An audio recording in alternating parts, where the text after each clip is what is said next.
Bonsoir, bonsoir, bonsoir, bonsoir, bonsoir, bonsoir, bonsoir à vous. La vidéo a commencé, le tournage a commencé. Maintenant, reste à vous de partager. Le direct que nous avons annoncé en journée a commencé. C'est le moment de démarrer. Nous allons parler ce soir de jouer du choix de son conjoint. Donc maintenant, la vidéo a commencé, donc c'est à chacun d'essayer de partager autour de lui. Je regarde un peu chez moi, comme d'habitude.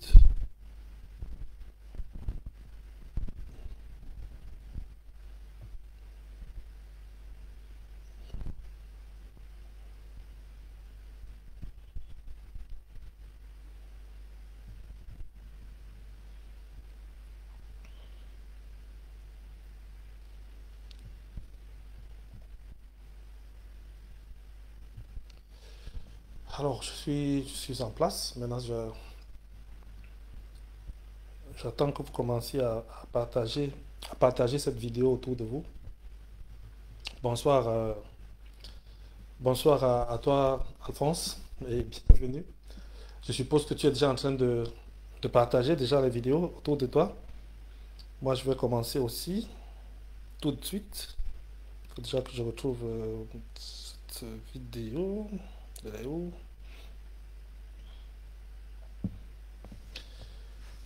Alors, ce soir, nous allons parler de jouir du choix de son conjoint. Et nous avons dit aujourd'hui que c'est un thème qui concerne les mariés et les non mariés. C'est-à-dire qu'il y aura des petites choses en direction des gens pas mariés que nous allons partager. Et c'est pour cela que j'ai invité à cette rencontre les personnes non mariées pour qu'elles puissent profiter aussi de, des enseignements ou des partages que nous aurons ce soir. Donc, ils sont attendus. Alphonse, partage autour de toi, que nous ayons un maximum de partage, un maximum de personnes qui viennent pour que nous passions cette journée, cette soirée, nous finissions cette soirée ensemble. Alors, d'accord.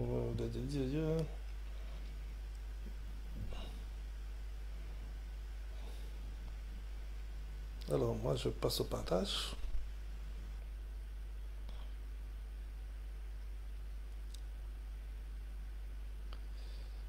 Ok. Alors, je partage. Alors, je vous ai expliqué la dernière fois que le partage est simple. Vous cliquez sur le bouton partager de la vidéo. Et au lieu de partager dans un groupe, vous pouvez partager dans un groupe. Vous sautez les trois et vous mettez partager dans Messenger. Partager dans Messenger. Je ne sais pas si vous voyez ça. C'est pas très clair. Mais partager dans Messenger. Et dans Messenger, vous avez votre liste d'amis qui s'affiche. Donc vous donnez au premier qui est là. Moi, je suis en train de partager aussi à mes amis.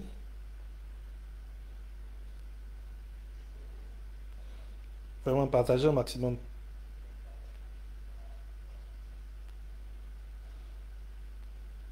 Quand vous êtes connecté, pardon, dites-moi un petit bonjour là. Ashley, bonsoir, bonsoir à toi Ashley.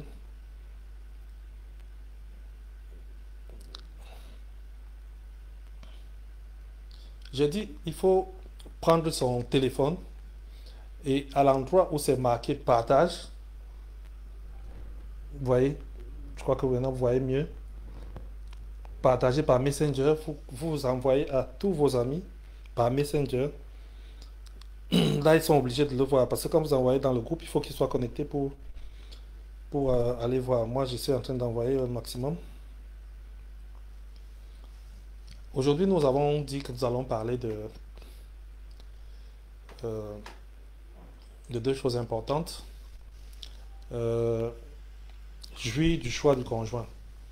Et nous allons aider ceux qui ne sont pas encore mariés à faire des choix pour lesquels ils pourront jouir demain. pour lesquelles ils ne vont pas regretter demain. Nous allons leur donner deux ou trois petites choses. Aurélie, connecte-toi, comme tu viens de terminer l'enseignement, connecte-toi pour qu'on soit ensemble. Moi, j'envoie à quelques amis qui sont autour là. Ah, d'accord, tu suivras en différé. Pas grave. Moi, j'envoie à ceux qui sont. Je vois là, je leur dis de partager aussi. Euh,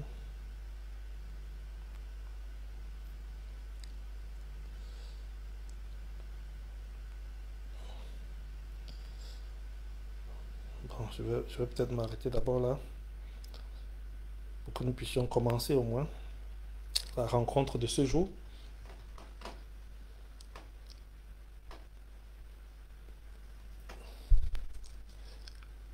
Jouir du choix de son conjoint. Comment on profite du choix de son conjoint? Comment on peut, après avoir choisi, être heureux d'avoir épousé la personne que nous avons épousée? Comment jouir de ce choix-là? Comment vraiment se sentir à l'aise dans ce choix-là? C'est à ce titre que nous sommes là ce soir. Nous allons euh, essayer de partager là-dessus.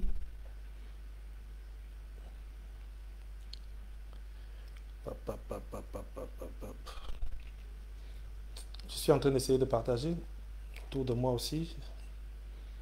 J'espère que ça vous fait pas, ça ne vous dérange pas.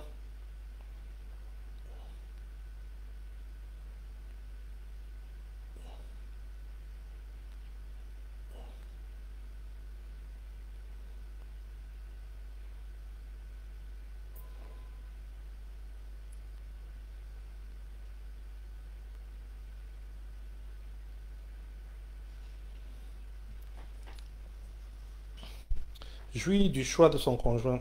Aujourd'hui, essayons de faire quelque chose d'interactif. Je vais prendre des questions au fur et à mesure que vous les posez. Je vais faire une présentation, mais pendant la présentation, posez des questions si vous voulez avoir plus de clarification sur ce que j'ai eu à dire. Faisons l'effort de ne pas mettre beaucoup de temps aujourd'hui.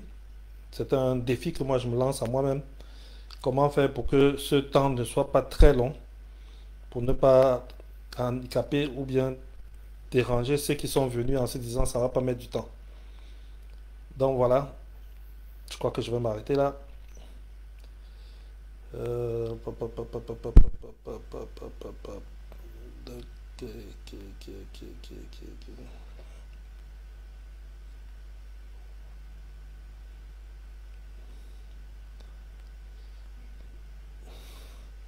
Ok. Bonsoir, lui, Victor Sangali, et bienvenue à ce direct. Lui, Victor est le chef de radio Bonne Nouvelle à l'ouest, à Bafoussam. Diffuse dans Bafoussam, Fumbot, Bouddha Chang. Toutes ces zones-là sont des zones qu'il couvre à partir de son réseau. Je réponds à... Juste un petit salut là pour ceux qui sont connectés. Juste un petit salut. Juste un petit salut. Alors, jouir du choix de son conjoint. Ça veut dire quoi? Quand on dit qu'il faut jouir du choix de son conjoint, il faut qu'on commence d'abord par déterminer deux ou trois petites choses importantes pour pouvoir décortiquer le thème d'aujourd'hui. Il y a des petites choses importantes que nous devons avoir pour être sûr que le thème d'aujourd'hui, on va l'aborder et qu'on sera ensemble au moment où on l'aborde et qu'on va se comprendre. Bienvenue Roland. Euh, Roland, il faut partager autour de toi. Beaucoup de personnes n'arrivent pas à jouir de leur choix. Beaucoup de personnes n'arrivent pas à s'accorder sur le choix qu'ils ont. Beaucoup de personnes vivent vraiment dans une espèce de souffrance au sujet du mariage. C'est-à-dire que accepter l'autre, vivre avec l'autre est vraiment quelque chose d'extrêmement compliqué. Je voulais qu'on commence par une petite définition. Parce qu'on a dit jouir du choix de son conjoint. Je voulais qu'on commence par définir le mot choisir. Et quand je fouille dans les dictionnaires, choisir signifie euh, se décider entre deux ou plusieurs parties ou plusieurs solutions. Choisir. Bienvenue Louise. Choisir, c'est prendre une décision devant plusieurs opportunités, devant plusieurs occurrences. Et le choix du conjoint, et bon, bienvenue, le choix du conjoint détermine la vie que vous allez mener. C'est-à-dire que la personne que tu épouses aujourd'hui, ou à laquelle tu es déjà marié, détermine le genre de vie que vous menez actuellement, ou que vous allez mener dans le futur. Ça, c'est pour ceux qui ne sont pas mariés. On a dit qu'aujourd'hui, on allait être ensemble mariés et non mariés. Donc, le choix que tu fais est un choix de vie. Le conjoint que tu as choisi, c'est un conjoint que tu as choisi pour la vie, pour ceux qui sont déjà mariés. Et le conjoint que tu veux choisir, c'est un conjoint pour la vie. On dit souvent qu'on ne se presse pas pour un voyage qui va mettre du temps. Et dans le mariage étant pour toute la vie, le choix devait être quelque chose qui se fait de manière bien étudiée, bien mesurée. C'est-à-dire, on ne doit pas se presser quand il s'agit de choisir son conjoint. C'est pas comment on choisit entre une filière et une autre. Comme je discutais hier avec un parent qui disait que son enfant va faire tous les concours et puis là où il va réussir, il va y aller. C'est-à-dire que dans le futur, il pourrait être ingénieur, médecin, journaliste ou juriste ou administrateur civil. Non, c'est pas de ça qu'il s'agit. Merci Alphonse. Il s'agit de quelque chose de fondamental. Il s'agit de la vie que vous allez mener. Et c'est important pour ceux qui sont mariés de savoir qu'ils ont déjà choisi. Ils ont déjà choisi. Il y a un jeune monsieur qui m'a contacté parce qu'il a des difficultés conjugales et j'ai appelé son épouse qui n'est pas avec lui actuellement, qui a quitté la maison parce qu'ils n'ont pas réussi à s'accorder sur plusieurs choses. Et j'ai discuté avec cette femme. Elle m'a montré beaucoup de souffrances qu'elle a vécues dans cette relation conjugale. Et elle termine en me disant, je ne vais plus rentrer là-bas. Je ne vais plus rentrer là-bas. Alors je demande à la jeune fille, tu ne vas plus rentrer là-bas, que ton choix là, c'était une option de vie. Tu as fait un choix. Vous êtes allé devant le maire. Le maire a béni, enfin on ne dit pas béni, le maire a fait votre mariage. Il a célébré votre mariage. Devant les hommes, il a décidé que vous êtes mariés à l'état civil. On ne va pas rompre ça comme ça parce qu'on n'est pas satisfait. Le marié doit apprendre à vivre son choix. On appelle cela assumer son choix. On peut s'être trompé. Et plusieurs personnes se sont trompées au moment de choisir leur conjoint. Ils se sont trompés.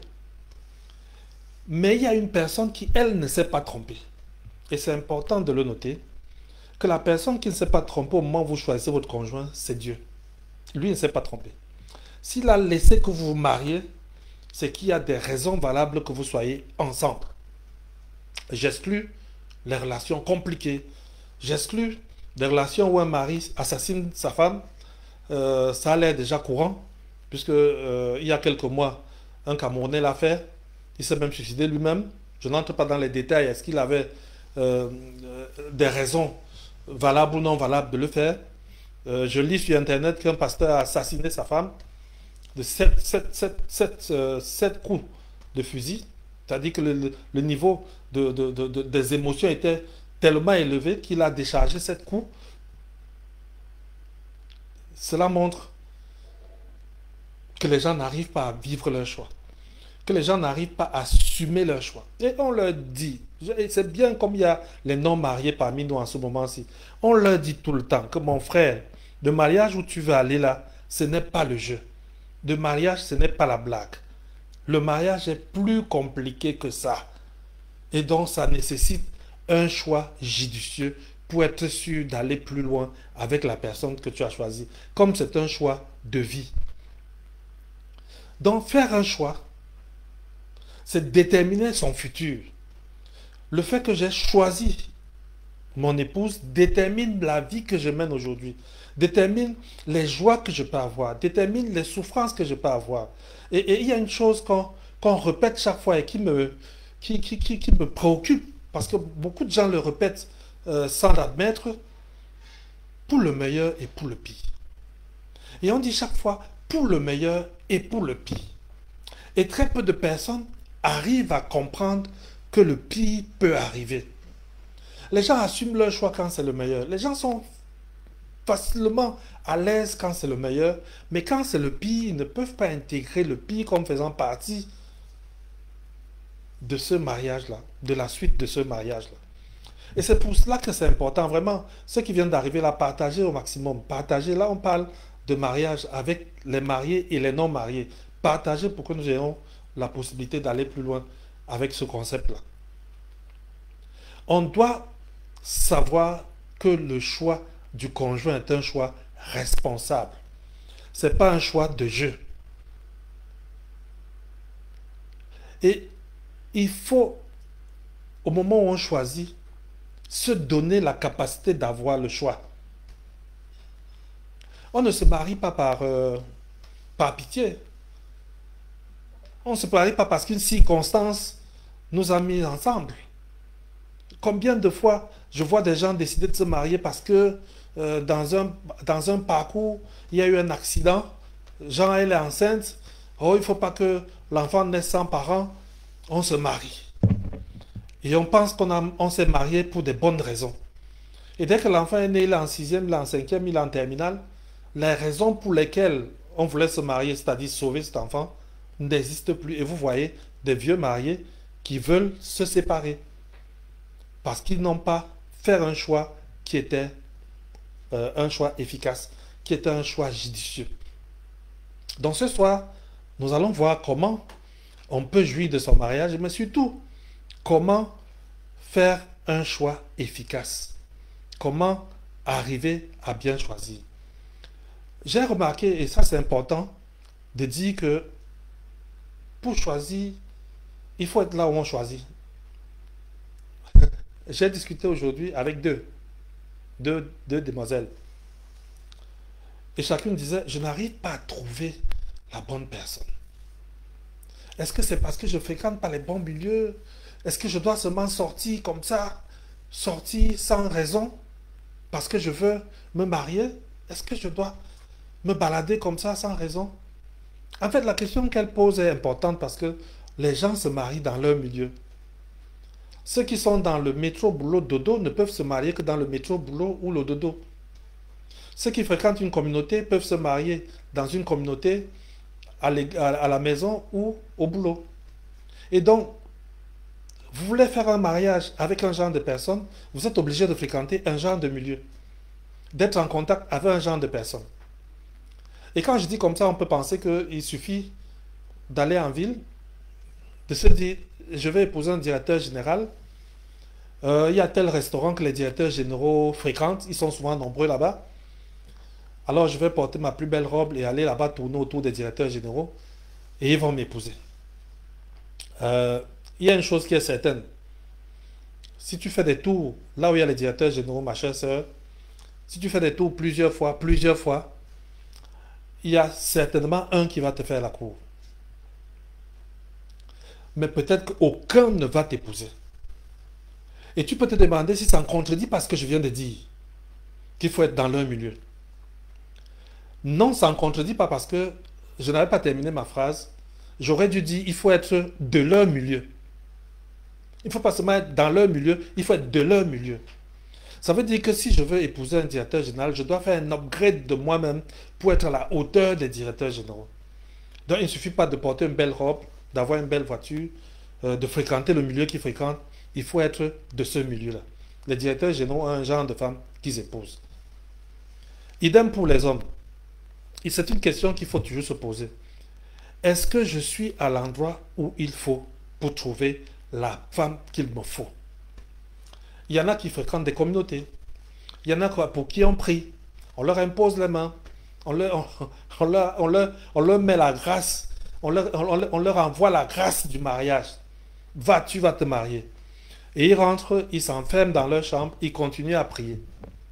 Et beaucoup espèrent qu'un jour, quelqu'un viendra toquer à la porte une jeune demoiselle envoyée par le Seigneur viendra toquer à la porte pour leur dire, voici, me voici devant toi. Le Seigneur m'a dit que je vienne parce que tu veux m'épouser.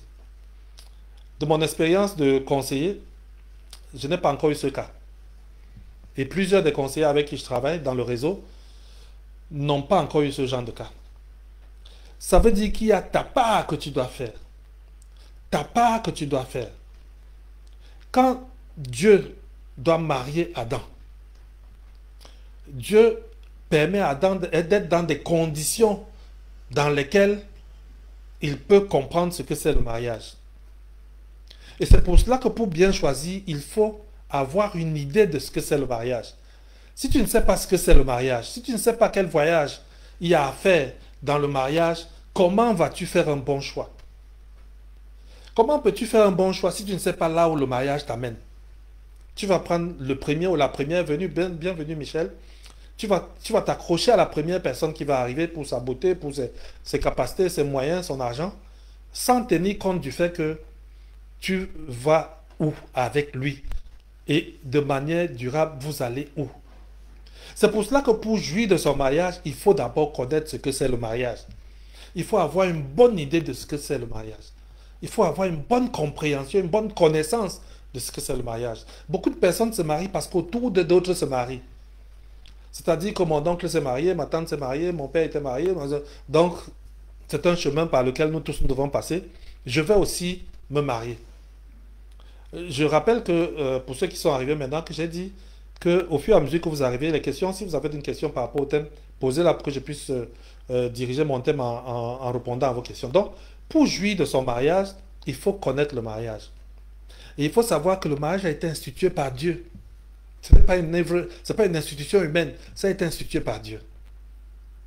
Dieu déclare, il n'est pas bon que l'homme soit seul. Ça, c'est dans le livre de la Genèse, le chapitre 2, le verset 18. Donc Dieu déclare à ce moment-là que je vais mettre en place une relation entre un homme et une femme, et cette relation, cette institution va s'appeler le mariage. Mais notez bien que cette institution soit créée par Dieu, personne n'est obligé d'y entrer.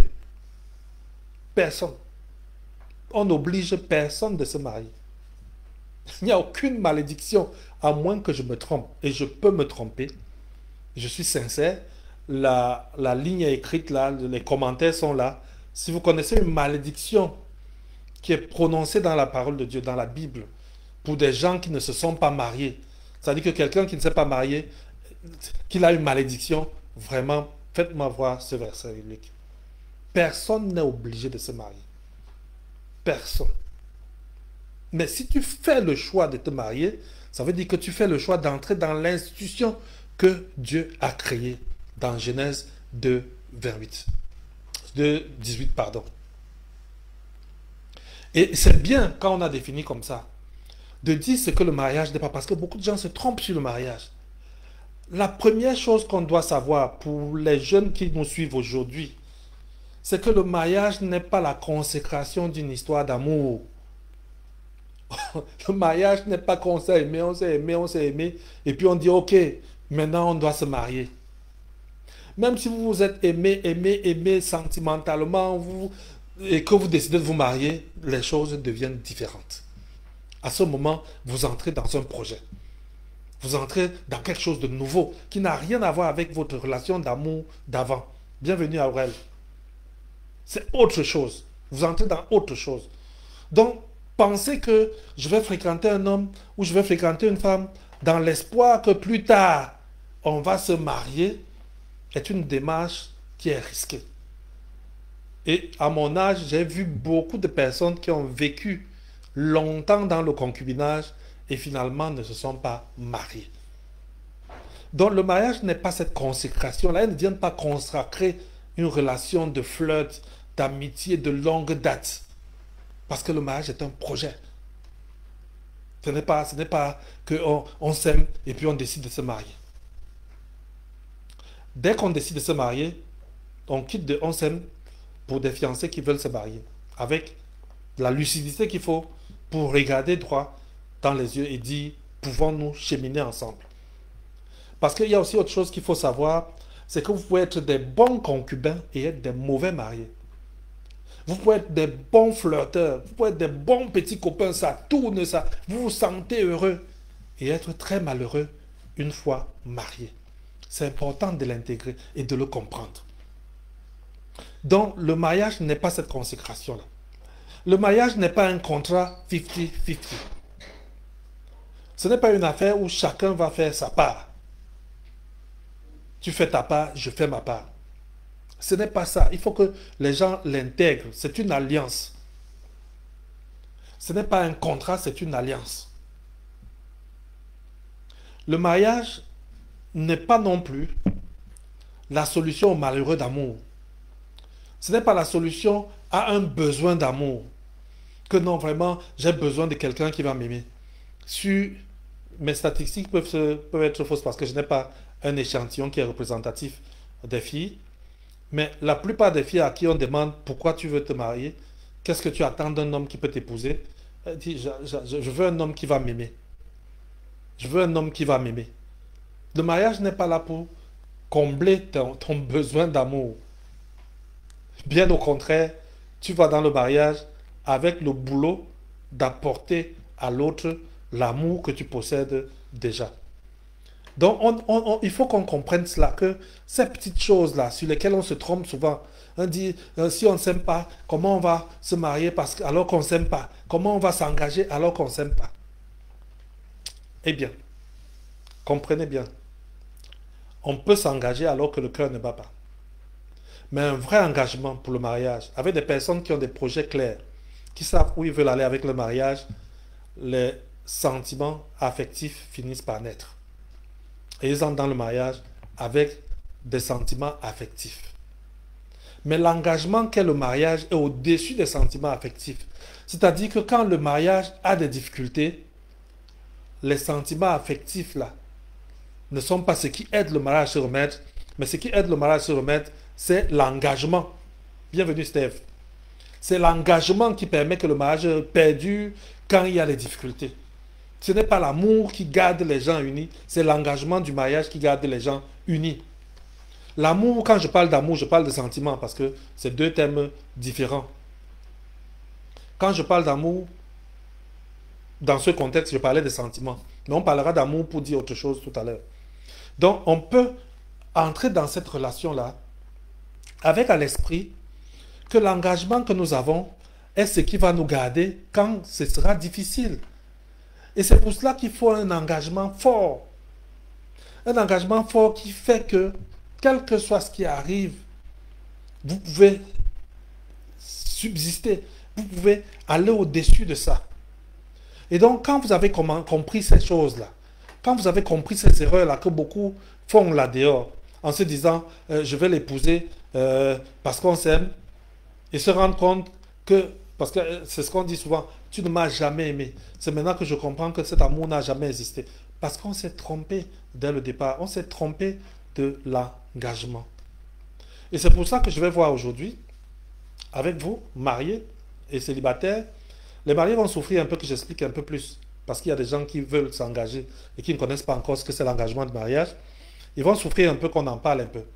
Alors, le choix du conjoint, c'est quelques préalables qu'il faut avoir. Le premier préalable, c'est que le choix du conjoint n'est pas évident. Du tout, du tout, du tout. Qu'on ne vous trompe pas, le choix du conjoint n'est pas quelque chose d'évident. Beaucoup ne jouissent pas de leur choix parce que ils n'ont pas fait ce qu'il fallait faire au moment où il fallait le faire. Le choix du conjoint n'est pas évident. Il n'y a qu'à voir comment les couples souffrent. Il n'y a qu'à voir le nombre de divorcés. Il n'y a qu'à voir, un ami me l'a dit, dans les affaires civiles, les problèmes de divorce occupent la plus grande partie. C'est-à-dire que les dossiers de divorce sont les plus nombreux au tribunal. Cela démontre que le choix du conjoint n'est pas évident et que plusieurs personnes ont eu des difficultés à faire le choix qu'il faut. Mais aujourd'hui, on va aider ces personnes-là à vivre ce choix. Mais pas le vivre dans la souffrance, mais à vivre dans la jouissance. Et puis pour ceux qui ne sont pas mariés, il y a encore aujourd'hui plus de complications à choisir. Les gens sont plus instruits. Les gens sont plus égoïstes. Les gens ont plus de critères, plus d'attentes. Les gens sont plus compliqués. Bref. Et ce qui complique aussi le choix du conjoint. Parce que les gens ne se marient plus simplement. Le choix du conjoint n'est pas évident. Il faut vraiment trouver la bonne personne avec qui réaliser sa vie, avec qui nous aurons une vie significative. La Bible dit que Dieu a formé une femme de la côte qu'il avait prise de l'homme et il l'amena vers l'homme. Genèse 2, verset 22. Et c'est Adam à ce moment-là qui fait le pas vers Ève. C'est Adam qui décide d'épouser Ève. Donc c'est bon de savoir que le choix du conjoint n'est pas évident et qu'il y a un qui doit faire le pas le moment venu. Aujourd'hui, nous parlons de jouir du choix de son conjoint. Nous aurons une autre session où nous allons parler de comment on choisit, mais nous disons quand même quelques petites choses sur le choix avant de parler de comment on en jouit. Et on va y aller très rapidement parce que sinon on va passer le temps sur ce qui n'est pas l'essentiel de notre rencontre d'aujourd'hui. On va aussi dire que le choix du conjoint n'est pas sentimental. On l'a dit tout à l'heure. C'est une affaire de long terme, de visualiser un peu là où nous allons avant de prendre la décision. Je travaille avec une personne ces jours-ci à qui j'ai demandé de rentrer chez elle et je lui ai demandé, va regarder, va essayer de visualiser, essaie de voir quel genre de vie tu veux mener dans 5 ans, dans 10 ans, dans 30 ans. Essaie de te voir avec tes enfants, avec ton conjoint. Essaie de voir un peu le genre de vie que vous allez mener. Et ça va te permettre de voir aujourd'hui quel type de conjoint tu peux choisir en ce moment qui te garantisse que tu puisses mener la vie que tu espères mener plus tard. Ça, c'est la deuxième chose.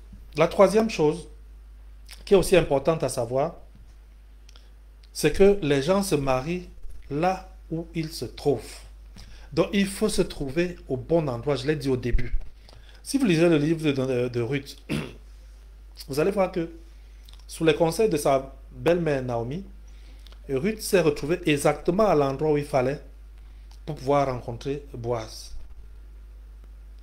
Elle avait beaucoup de qualités en termes de compétences, de témoignages. Tout le monde parlait bien d'elle. Mais malgré cela, elle n'était pas à l'endroit où il faut pour faire la rencontre qu'il faut. Et sous les conseils de la personne qu'il faut, c'est-à-dire Naomi, elle a pu se positionner et Boaz a pu la voir. Nous avons une série d'enseignements là-dessus qui porte sur comment, je parle aux jeunes femmes qui nous écoutent maintenant, hein, comment provoquer le choix sur soi. Comment une femme provoque le choix sur elle-même. On pourra y revenir. Inbox, on peut s'accorder sur comment faire pour provoquer le choix sur soi. Mais pour faire un bon choix, nous avons dit, il faut connaître le mariage, il faut être prêt pour le mariage, il faut avoir sa petite liste d'éléments qui découlent de la vision à long terme de ce que nous voulons vivre et avoir aussi des alliés. Et le premier allié de poids, c'est Dieu lui-même. Dieu et sa parole. Sa parole contient tellement d'éléments qui permettent de discerner entre deux personnes quelle est la meilleure que je puisse choisir. Et puis vous avez aussi besoin d'un mentor qui est un aîné dans la foi ou dans le mariage avec un bon témoignage qui peut vous aider à grandir dans votre choix et à développer votre choix. Nous avons des équipements là-dessus pour aider à comprendre la parole de Dieu et voir ce qui peut aider quelqu'un dans le choix du conjoint. Merci Louise, le mariage est vraiment risqué. Alors, maintenant parlons de la jouissance, puisqu'on a dit que notre direct, on ne fait plus de longs directs, notre direct doit durer 30 minutes, nous sommes déjà à 34 minutes. Comment on fait pour jouir du choix de son conjoint? Finissons d'abord avec les non-mariés. Et puis on parle entre nous les mariés. Alors pour les non-mariés, il faut éviter de focaliser sur la recherche du conjoint. Il y a des célibataires qui ne vivent pas le célibat. C'est-à-dire qu'ils sont focalisés sur la recherche du conjoint. Ils ne réfléchissent qu'en termes de mariage. Dès qu'un garçon entre, elle a déjà scanné pour voir s'il correspond aux gens qui peut lui aller. Dès qu'une fille entre, le frère a déjà imaginé la fille avec ses enfants et tout. Non, on ne peut pas vivre, vous ne pouvez pas vivre comme ça. Le mariage n'est pas une salle d'attente. Le mariage, c'est vraiment un statut. Je dis, le célibat, c'est vraiment un statut. Le célibat, c'est pas une salle d'attente. On a besoin de vivre vraiment son célibat. Donc, évite l'erreur, là, d'être seulement en train de focaliser sur le mariage. Beaucoup de personnes se sont mariées, je parle même surtout aux filles, sans avoir trop réfléchi sur qui va m'épouser. Elle est assise et puis on dit, un frère vient et puis lui demande la main. Ça arrive. La deuxième chose, c'est qu'il ne faut plus être un gros bébé. Le mariage, c'est pour ceux qui sont matures. Le mariage, c'est une affaire d'adultes. Les enfants ne se marient pas. Donc, il faut avoir atteint sa maturité pour pouvoir se marier. Dieu n'a pas donné Ève à Adam le jour de la naissance, le jour de la création de Ève. Il aurait pu même les créer à deux en même temps. Mais non, il a attendu qu'Adam ait fait un certain nombre d'actes, de démonstration de sa maturité pour avoir la personne qu'il lui fallait. Et c'est comme ça que Adam entre en possession de son épouse. Donc, il faut ne pas être un gros bébé pour se marier. Il faut être dans un état de maturité qui permet de pouvoir vivre la vie conjugale. La troisième chose, c'est qu'il faut arrêter de sous-estimer les autres. Celui que tu sous-estimes aujourd'hui est peut-être la meilleure personne que Dieu t'a réservée. On ne sait jamais. On ne sait jamais et on se trompe souvent là-dessus. Et jeune homme, jeune femme qui veut te marier, apprends à t'épanouir. Maintenant, pendant que tu es célibataire. Ce n'est pas dans le mariage que tu vas apprendre l'épanouissement. C'est avant. Et tu vas apporter cet épanouissement dans ton mariage. Tu vas éclairer ton mariage avec un épanouissement que tu as eu pendant que tu étais célibataire. Un jeune m'a dit non, mon pasteur m'a dit que non, si je m'épanouis étant célibataire, je ne vais plus me marier. C'est quoi cette théorie-là? C'est quelle doctrine ça? Ça sort de quel document? Le célibataire a besoin d'être quelqu'un d'épanoui. Et c'est parce qu'il est épanoui qu'il fera la rencontre de quelqu'un d'autre qui est épanoui. Parce que deux frustrés qui se marient, c'est frustré au carré. C'est un mariage catastrophique. Donc on a besoin de deux personnes épanouies pour faire un bon mariage. La deuxième chose que tu dois savoir, toi qui veux faire un bon choix, c'est qu'il faut savoir se faire des amis. Il y a des gens qui ne savent pas se faire des amis. Ta femme ou ton mari ne sera pas ton premier ami. Ce n'est pas sur lui que tu vas faire le brouillon de l'amitié. C'est avant que tu vas apprendre à faire des amis. À faire des amis. Et fréquenter les bons milieux. Apprends à fréquenter les bons milieux. Apprends à fréquenter les bons milieux. Et puis, apprends à grandir dans ce qui te lie avec Dieu. Là, ça te garantit qu'au moment de faire le choix, tu seras quelqu'un d'épanoui, pas frustré par le célibat.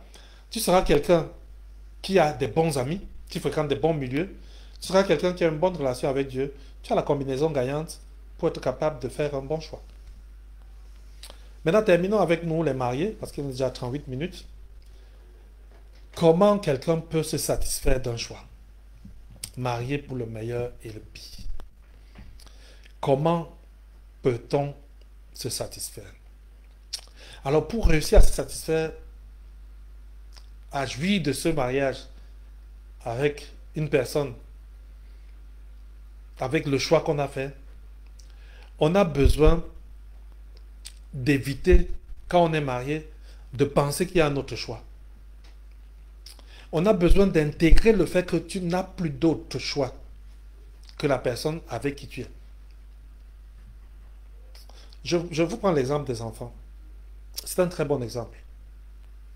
Il y a des enfants qui ont beaucoup de jouets et qui s'amusent avec beaucoup de jouets, ils courent à gauche, ils courent à droite, ils courent à droite. Il y a des enfants qui n'ont qu'un seul jouet et qui apprennent à jouer avec un seul jouet, et le même jouet, il va faire des milliers de types de jeux avec le même jouet. Et on a donc besoin de comprendre cela, que quand on a fait le choix de son conjoint, on est appelé à s'épanouir, à jouir de ce conjoint-là. Chez nous, on dit mouillé, c'est mouillé. Il n'y a pas de mouillé sec. Si vous avez déjà choisi, maintenant, profitez de votre choix et apprenez à en jouir. La deuxième chose qu'il faut éviter pour jouir de son choix, c'est d'éviter de vivre dans le rêve. Il y a un moment où il faut abandonner son rêve pour embrasser la réalité et faire de la réalité un nouveau rêve. Faire de la réalité quelque chose de puissant. Travailler avec la réalité pour arriver loin. Mais il y en a qui ont du mal à regarder la réalité. Ils restent dans le rêve. Il avait rêvé d'un conjoint qui est comme ci. Mais la réalité lui donne un conjoint qui est différent. Mais il focalise sur le rêve. Et plus tu focalises sur le rêve, plus tu souffres. Plus tu focalises sur les attentes, plus tu souffres. Mais quand tu acceptes, parce que c'est là ce qu'il faut faire, quand tu acceptes ton conjoint tel qu'il est en ce moment-ci, dans la maison, je dis ça à tous ceux qui sont en train de nous suivre maintenant, tu commences à apprendre à jouir de ses qualités parce qu'il en a. Dans ce livre, il y a un chapitre qui s'appelle Les qualités derrière les défauts. Les qualités derrière les défauts, c'est quel chapitre là? Il y a des personnes qui ont acheté le livre là. Il y a personne pour me dire quel est le chapitre là, parmi les acheteurs du livre. C'est le chapitre 3. Les qualités derrière le défaut. C'est-à-dire que c'est quand tu l'auras accepté comme conjoint, quand tu auras accepté de vivre avec la personne telle qu'elle est, que tu vas commencer à découvrir derrière les défauts qui t'empêchaient de bien voir des qualités. Et oui. Et parce que tu commences à voir ces qualités, il y a une montée de la jouissance dans votre relation. Parce que maintenant, tu vois les qualités que tu ne voyais pas avant. Les défauts t'avaient empêché de voir. C'est ça. Le chapitre, les qualités derrière les défauts. Est-ce que ça se voit même là? Les qualités derrière les défauts. Bon, ça se voit pas très bien, mais pour ceux qui ont le livre, ils peuvent regarder le chapitre 3 et profiter dès ce soir pour travailler sur les qualités derrière les défauts. Donc, il y a les qualités derrière ces défauts-là qu'on va découvrir parce qu'on a accepté le conjoint tel qu'il est. L'accepter ne veut pas dire approuver tout ce qui fait de mal. Mais l'accepter nous met dans un état qui fait que nous le regardons comme quelqu'un qui a besoin d'aide et non comme quelqu'un qui persécute. Nous le regardons comme quelqu'un qui a besoin de soutien et non comme quelqu'un qui doit nous soutenir. Et on commence à changer notre perception des mauvais actes qu'il pose. Il y a une dame avec qui j'ai eu cet entretien. Elle se plaignait de tout ce que son mari a fait de mauvais. Et elle a cité, il y en avait beaucoup, elle en a même beaucoup pleuré. Et je lui ai posé la question suivante que je te pose à toi. Je lui ai demandé, est-ce que quelqu'un qui est dans le plein épanouissement, qui est dans toutes ses capacités, peut faire ce qu'il te fait là? Est-ce que quelqu'un qui a tout ce qu'il lui faut comme sens peut poser les actes qu'il pose? Elle m'a dit non. Alors je lui ai dit, ça veut dire que tu es en train de juger quelqu'un qui n'a pas toutes ses capacités. Et tu es en train de le juger comme quelqu'un qui en a toutes. Et tu es en train de le condamner comme quelqu'un qui a toutes ses capacités et tu veux le condamner. Accepter le conjoint, c'est-à-dire savoir qu'il a ces manquements-là et l'accepter avec ses manquements, malgré ses manquements, lui donne aussi l'occasion d'être lui-même, lui donne aussi l'occasion d'être naturel à la maison. La deuxième chose, c'est que cette acceptation n'est pas quelque chose de facile. C'est un véritable fardeau. Et ce fardeau-là, il faut les mettre au pied du Seigneur. Ne porte pas ce fardeau. Ne porte pas le fardeau des manquements de ton conjoint. Confie-les à Dieu. Confie ces manquements à Dieu. Décharge-toi auprès de Dieu. Donne à Dieu ces manquements-là. Jésus dit, et lui va te donner du repos. Il va te donner la paix qui surpasse toute intelligence. Il va te donner les capacités de vivre avec ça et vivre normalement. Donc ne porte pas ça. Ne mets pas ça sur ta tête. Ne garde pas ça. Essaye comme tu peux dans ta prière, dans tes moments de méditation, dans tes moments d'intimité avec Dieu, de lui confier ce fardeau-là. La troisième chose, au moment où on va clôturer, c'est qu'il faut aussi apprendre à positiver avec le conjoint. Commence à apprendre à regarder les côtés positifs de ton conjoint. Laisse les côtés négatifs et investis sur les côtés positifs. Il a des forces, travaille sur ses forces et relativise sur ses faiblesses. La personne qui va la transformer, c'est Dieu. Et donc, en attendant que Dieu la transforme, toi, bosse pour l'aider à être la meilleure version de lui-même en ce qu'il a de positif. Donne-lui la possibilité d'aller plus loin dans ce qu'il a de positif et relativise dans ce qu'il y a de négatif. Et quand tu as fini ça, mon cher frère, ma chère sœur, connecte-toi à Dieu et essaie de grandir dans ton intimité avec Dieu. Les gens qui ont une bonne intimité avec Dieu, qui ne lâchent pas la main de Dieu, ont souvent moins de soucis quant aux incapacités du conjoint. Dans les 7 jours à la brèche que nous allons lancer, je ne sais pas si c'est la semaine prochaine ou dans 2 semaines, 7 jours de prière pour le conjoint, la première vidéo qui a été postée porte sur une histoire de Jésus avec les disciples. Jésus a une grande foule à gérer et il demande aux disciples de partir avec la barque. Les disciples sont partis avec la barque et Jésus a fait partie de la foule et Jésus a pris un temps pour lui seul. Et quand il a terminé avec ce temps pour lui seul, il est revenu vers les disciples. Seulement, il n'avait plus de barque. Et comme il n'avait plus de barque, il était obligé de marcher sur l'eau. Jésus a marché sur l'eau. Et Pierre l'ayant vu, disons que tous les disciples qui l'ont vu ont pensé que c'était un fantôme. Mais ils ont vu la silhouette de Jésus et Pierre a conversé avec Jésus. Il est entré en connexion avec Jésus. Et il a dit à Jésus, si c'est toi, dis-moi de venir. Et Jésus lui a tendu la main, il est venu. Et au moment où il marche sur l'eau, il commence à réfléchir au vent. Il commence à réfléchir à l'eau. Il commence à réfléchir à l'environnement. Et il enlève les yeux sur Jésus. Et il commence à se noyer. Quand je dis pour terminer qu'il faut garder la connexion avec Dieu, c'est parce que assez souvent, quand on a un soulagement dans notre relation conjugale, on se déconnecte de Dieu. On fait comme les Juifs dans les livres des juges. Dès qu'on a un peu d'apaisement, on laisse Dieu tomber et on essaie de se battre seul. On essaie de vivre sa vie seul. Or, c'est à ce moment-là où les choses se sont remises, qu'il faut se reconnecter, qu'il faut rester connecté pour avoir la garantie que quel que soit ce qui arrive, tu as la main tendue qui t'empêche de te noyer. Voilà ce que je devais partager avec vous aujourd'hui. Nous avons vu ces choses-là qui permettent de jouir du choix du conjoint que nous avons fait. Nous avons dit pour les mariés, parce que c'est pour eux que nous sommes là, qu'il fallait accepter son conjoint tel qu'il est en ce moment-ci, pas tel que nous souhaitons qu'il devienne. Nous avons dit qu'il faut apprendre à confier à Dieu nos fardeaux, les manquements du conjoint, les faiblesses du conjoint, les incapacités du conjoint, on les met au pied de Jésus. On a aussi appris qu'il faut apprendre à positiver. Changez votre paire de lunettes. Portez la lunette qui ne voit que ce qu'il y a de positif sur votre conjoint et investissez votre maximum sur ce qu'il y a de positif. Parce que quand le positif va grandir, il va finir par couvrir le négatif.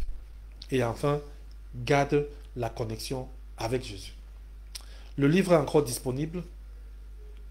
Il est disponible au prix de 3500 francs. Ça fait 5 € par exemple.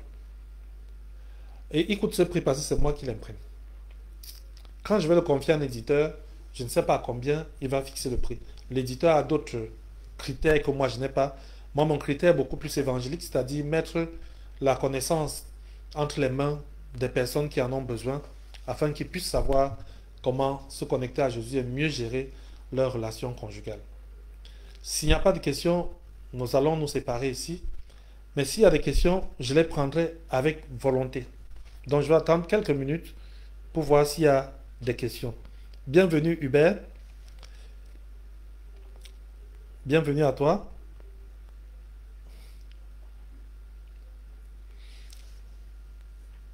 Bienvenue à à mon grand frère, Paul César.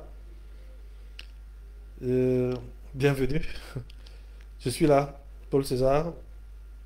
Et j'attends ta question, j'attends les questions des uns et des autres. Géraldine, bienvenue à toi. J'attends aussi ta question. Si cela est possible, on va dire comme ça, si cela est possible, bienvenue à chacun d'entre vous.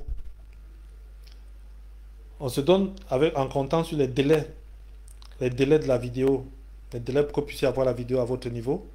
On se donne quelques minutes, le temps que vous puissiez avoir la vidéo, pour que vous puissiez rédiger votre question et que je puisse apporter cette question-là.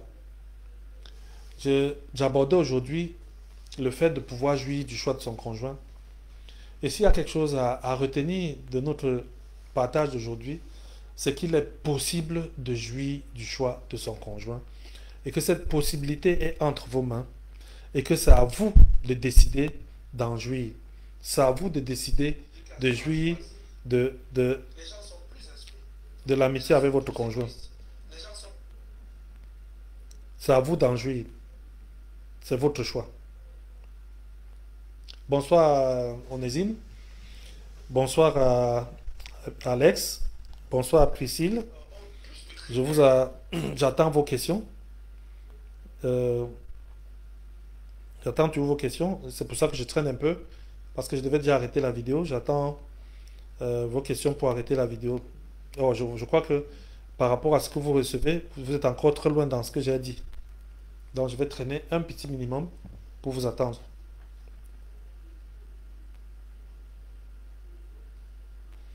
Et j'ai l'impression que la...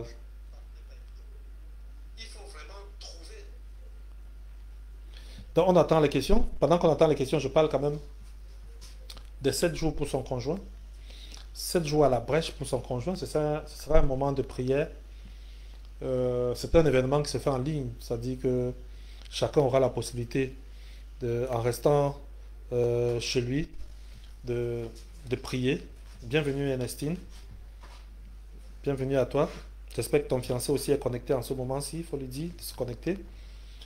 Euh, donc pendant 7 jours, nous allons chaque soir avoir une exhortation sous forme d'une petite vidéo, un moment de partage interactif sur Facebook ou bien sur WhatsApp, on verra, et des lectures pour la journée qui suit. Parce que nous voulons que chaque 3 heures, il y ait une lecture qui se fait, une prière qui se fait. Parce que c'est une semaine de prière. Une semaine de prière parce que nous nous sommes rendus compte que dans beaucoup de couples, il y a des autels qui se sont installés et il faut briser ces autels-là. Ces autels qui viennent soit de la famille d'origine, soit des mauvaises croyances. Il y a tellement de choses qui ont amené les gens à développer, à mettre en place des autels dans le couple, que nous nous sommes dit en 7 jours, nous allons bosser, nous allons nous battre pour mettre au sol ces autels-là et implanter la fondation qu'est Jésus-Christ dans ces familles-là. C'est 7 jours pour son conjoint. Le livre que je vous ai présenté, il est disponible. Je voulais aussi dire aux célibataires que il y a un programme. Oh, je n'ai même pas apporté le livre aujourd'hui. Il y a un programme que nous avons mis en place qui s'intitule Tailler le profil de son futur conjoint. C'est un livret. Il est un peu plus petit que celui-ci. On n'en parle pas beaucoup parce que c'est celui-ci qui est sur le marché pour l'instant. Mais c'est un livret qui permet, c'est un document de travail qui permet à la personne de travailler pour avoir la personnalité, pour avoir le charisme, pour avoir le caractère, pour avoir tout ce qu'il faut pour épouser la personne qu'il faut. C'est un programme de plusieurs semaines, tailler le profil de son futur conjoint. C'est un travail sur soi et je vous le recommande activement.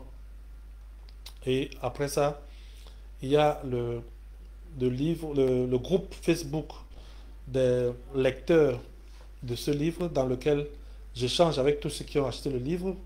Parce que quand vous lisez le livre et que vous avez un sujet qui vous préoccupe, dans ce groupe Facebook des lecteurs, je suis disponible pour partager avec vous sur les éléments qui vous échappent, sur les choses que vous ne comprenez pas. Je suis prêt à partager avec vous. J'attends toujours ces questions, mais je ne vois toujours pas les questions arriver. Qu'est-ce qui se passe? Est-ce moi qui suis trop en avance ou est-ce vous qui êtes trop en arrière? Parce que je vais arrêter tout à l'heure là. C'est parce qu'on ne va pas rester toute la soirée pour attendre. On va d'abord voir où sont les autres, où est-ce qu'ils en sont. En fonction de là où ils en sont, on saura si on arrête ou si on continue. Essaie de voir quel genre de vie tu veux mener dans 5 ans, dans 10 ans. Oh là là. Bonsoir Emmanuel. J'ai l'impression que vous êtes encore très très loin. On va répondre à ces questions après la vidéo. Parce que là, tel que je vois, vous êtes encore très loin par rapport au flux de ce que je suis en train de vous expliquer ici. J'ai encore quelques exemplaires de ce livre. Je viens de dire que bientôt, il ne sera plus disponible parce que il sera commercialisé par son éditeur. Et l'éditeur va fixer le prix. Mais en attendant, je le commercialise à 3500 francs pour que chacun puisse avoir sa copie avant que l'éditeur ne prenne les choses en main. S'il y a des questions, écrivez les questions inbox et on va en discuter plus tard. Partagez toujours, partagez pour que ceux qui peuvent continuer à nous suivre, continuer à nous suivre. Je reste à votre disposition. Nous reviendrons jeudi prochain avec un autre direct. Jeudi, nous partageons un direct sur un thème que je peux même commencer à annoncer maintenant. Es-tu seul? Es-tu seul est un thème qui parle de ces personnes mariées qui sont seules. Et beaucoup de personnes mariées sont actuellement seules. C'est le chapitre 5 du livre. Toujours seul. Comment je peux me marier et être toujours seul. Sur ce, bonne soirée à vous tous et que Dieu vous bénisse.